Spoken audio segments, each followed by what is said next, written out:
Hello mga mamshi! Tara, samahan niyo ako magluto ng chop suey. Super dali lang nito mamshi. Una, mag-isa ng bawang at sibuyas. Gumamit ako ng butter para mas masarap mamshi. Sunod ang petso ng manok. Hati-hati lang ng maliliit.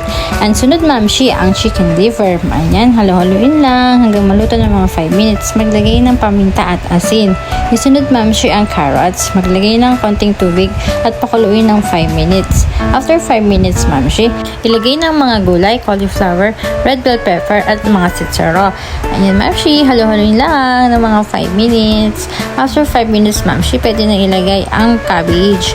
Halo-haloin lang. Iulit ito ang mga 5 minutes. Huwag kalimutan maglagay ng oyster sauce, mamshi, at tikman ito, at maglagay ng konting asin. Ayan, halo-haloin lang. Kung gusto niyo mas malambot, mamshi, pakuloy lang ito ng mas matagal. Ayun lang, mamshi, luto na po. Kain na. At pwede din magprito ng mga isda, mamshi, para may partner. Thank you for watching. Bye!